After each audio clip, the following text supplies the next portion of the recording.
ನೋಡ್ತಾ ಇದ್ದೆ ತಾನೆ. ಎಲ್ಲ ಸಾರ್ವಜನಿಕರು ಚೀಟ್ ಮಾಡ್ತಾ ಇದೆ. ಅಲ್ವಾ?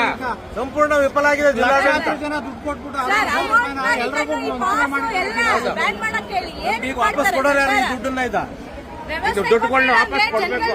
ವಾಪಸ್ ಕೊಡೋ ವ್ಯವಸ್ಥೆ ಆಗ್ಬೇಕು. ವಯಸ್ಸಾದವ್ರನ್ನ ಅಲ್ಸೋದು ಮಕ್ಕಳನ್ನ ಊಟ ತಿಂಡಿ ಎಲ್ಲರನ್ನ ಎಲ್ಲೆಲ್ಲಿಂದ ಬಂದಿದ್ದಾರೆ. ಈಗ ನಾವೇ ಹಾಸನಿಂದ ಬಂದಿದ್ದೀವಿ. ಇನ್ನ ಎಲ್ಲೆಲ್ಲಿಂದ ಬಂದಿದ್ದಾರೆ ಪಾಪ. ಇವ್ರಿಗೆ ಬೇಡಿ ಬರಬೇಡಿ ಬನ್ನಿ ಕಂಪ್ಲೇಂಟ್ ಇಶ್ಯೂ ಮಾಡಿ ಅಂತ ಕೇಳಬೇಕಾಗತ್ತೆ. ಏನಕ್ಕೆ ಸರ್ ಇದನ್ನೆಲ್ಲ ಸ್ಪೆಷಲ್ ಟಿಕೆಟ್ ಸ್ಪೆಷಲ್ ಟೋಕನ್ ಅಂತ ಹೇಳಿ ಅನೌನ್ಸ್ ಅಲ್ಲ ಏನಕ್ಕೆ ಬೆಳಗ್ಗೆ ಸ್ಪೆಷಲ್ ಆಗಿ ಹೋಗ್ಬೋದು ಅಂತಾರೆ. ಆರ್ಡಿನರಿಯಾಗ ಅಲ್ಲಿ ನಿಂತ್ಕೊಂಡು ನೋಡ್ತಿರೋರು ಹೆಂಗ ದಸರಾ ನೋಡೋದು. ನಾವು ದಸರಾ ನೋಡ್ಲಿಲ್ಲ. ಈಗ ಅನೌನ್ಸ್ ಮಾಡ್ತಾ ಇದ್ದಾರೆ ರಸ್ತೆಗೆ ಹೋಗಿ ನೋಡಿ ಅಂತ. ಈಗ ಹೋಗಕ್ಕಾಗತ್ತ ನಮ್ಗೆ? ಎಲ್ಲಿಗೆ ಹೋಗೋಣ ಈಗ? ಎಲ್ಲಿಗೆ ಹೋಗಿ ನೋಡೋಣ?